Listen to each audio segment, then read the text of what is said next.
हमने कई किसान मित्रों को देखा है कि प्याज की फसल का अच्छा और बेहतर उत्पादन लेने के लिए एनपी, यूरिया, डीएपी, पोटाश इनकी कई मात्रा बढ़ा बढ़ा के डाले जा रहे हैं और देख रहे पता नहीं उत्पादन मिल रहा है या नहीं मिल रहा है।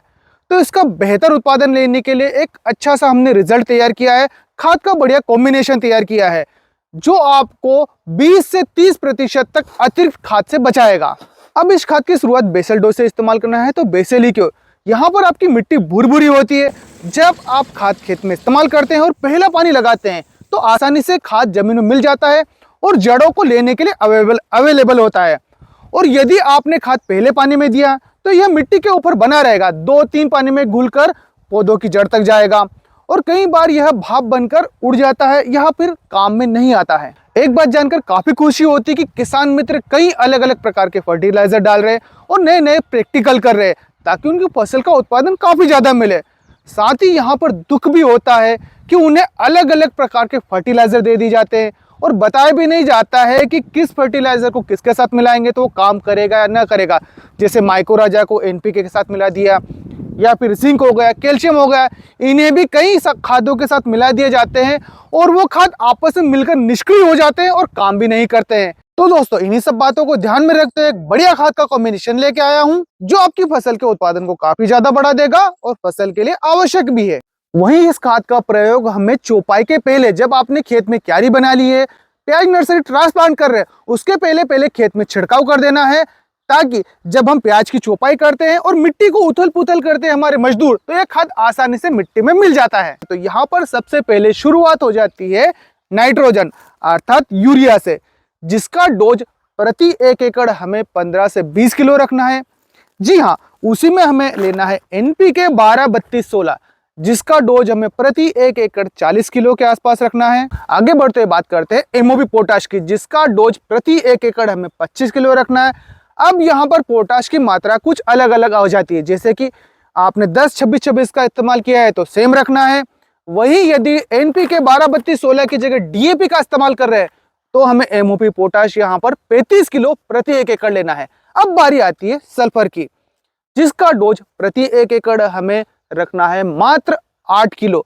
यदि दोस्तों आपने काफी लंबे समय से सल्फर का इस्तेमाल नहीं किया है तो यही आपको 10 से 12 किलो 1 एकड़ रखना है। और ध्यान रखिए सल्फर जैसा कि आपको बताया गया है बेंटोनेट सल्फर का शुरुआती अवस्था में इस्तेमाल करना है।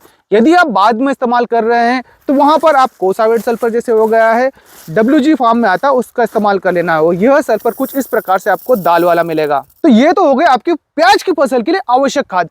पर दोस्तों यहाँ पर जो मैं एक कॉम्बिनेशन बताना चाह रहा था उसका इस्तेमाल करते हैं तो जैसे आपने यूरिया, एनपीके और पोटाश लिया है, इन सब खाद की मात्रा 5 से 7 किलो प्रति 1 एकड़ कम कर देंगे। जी हाँ, तो वो है एनपीके कौनसो। किसान साथियों, यह खाद हम इन सभी खादों के साथ मिक्स करके काफी आसानी से अपने खेतों में डाल देंगे, जिसका कार्य यह होगा कि आपके खेत में पोटाश हो गया है, एनपीके हो गया और यूरिया, उनके लिए गुड बैक्टीरिया बनाएगा और उस खाद को आपकी जड़ों तक काफी आसानी से पहुंचा देगा। इसे डालने के बाद में 15 दिन के बाद यह खाद आपके खेतों में एक्टिव हो जाएगा और जो इसमें गुड बैक्टीरिया है वह गुणित होकर काफी ज्यादा मात्रा, जिसे बोलते हैं हम करोड़ों की मात्रा में बढ़ते जाएंगे और खेतों में पहले से पड़ा हुआ जैसे फास्फोरस हो गया है या पोटाश हो गया है उसे भी पौधों की जड़ों तक काफी आसानी से पहुंचाएंगे। तो जी हाँ दोस्तों, यहाँ पर एनपीके कौनसो क्यों लिया गया है इस कॉम्बिनेशन में, जो कि पाटिल बायोटेक द्वारा बनाया गया है। तो इसकी खासियत यह है कि यह दानेदार है, जैसा कि यहाँ पर आप देख पा रहे हैं, और तो और इस पर कोटिंग की गई है ताकि किसी भी खाद और कीटनाशक के साथ मिला देंगे तो भी काफी आसानी से काम करेगा। और इसके काम करने की अवधि है कि खेत में मिलाने के 15 दिनों के बाद इसका कार्य शुरू होता है, जैसे आपके खेत में नमी हुई है। तो यहाँ पर एनपीके कौनसो ही क्यों, तो इसमें नाइट्रोजन, फास्फोरस और पोटाश के घुलनशील बैक्टीरिया आते हैं और फास्फोरस की मोबिलिटी, सॉइल मोबिलिटी 0 होती है और पोटाश की सिर्फ थोड़ी सी रहती है। तो इसको आपके खेत में आपने एक बार डाल दिया तो जब तक नमी बनी हुई है यह कार्य करता रहेगा, जिसकी मात्रा प्रति 1 एकड़ आपको 25 से 30 किलो रखनी है। इसी के साथ में हमें जाइम लेना है। आप मार्केट में किसी भी कंपनी का ले सकते हैं, नहीं ले रहे तो सागरिका ले सकते हैं, जिसका डोज हमें प्रति 1 एकड़ रखना है 8 किलो से ले जाके 10 किलो तक। जी हाँ दोस्तों, और लेना है हमें हुमिक। ध्यान रखिए हुमिक भी इस समय दानेदार ही लेना है। जिसकी परसेंटेज काफी कम होती है, 15 से 20% तक का आता है। मार्केट में कई कंपनियों का मिल जाएगा जिसका डोज आपको 10 से 12 किलो रखना है। इन दोनों खाद का कार्य यह होता है कि पौधे में पोषक तत्व देता है, साथ में मिट्टी की उर्वरकता को बढ़ाएगा और तो और जमीन को फॉस्फोरिक करने का भी कार्य करता है। इन्हीं खाद का इस्तेमाल करने के साथ साथ हमारे कई किसान मित्र माइक्रोन्यूट्रिएंट के किट डाल देते हैं। जैसा कि आपको पता है उसमें कई प्रकार के खाद आते हैं जिनको आपस में मिलाने में या इन खादों के साथ में मिलाने के साथ में बॉन्ड बना लेते हैं और कई खाद निष्क्रिय हो जाते हैं जो कि कार्य नहीं आता है। तो यदि आप माइक्रोन्यूट्रिएंट डालना चाहते हैं तो उसे अलग से गोबरी खाद हो गया, वर्मी कंपोस्ट हो गया, उनके साथ में मिला के खेत में छिड़काव करें। अब यहाँ पर एक खाद और रह जाता है, या फिर कीटनाशक की बात करूं तो यदि आपके खेत में कीट अतिरिक्त है या जड़ की समस्या से बचना चाहते हैं तो आप यहाँ पर कार्बोफ्यूरान ले सकते हैं, जिसका डोज रहेगा प्रति 1 एकड़ 5 से 7 किलो।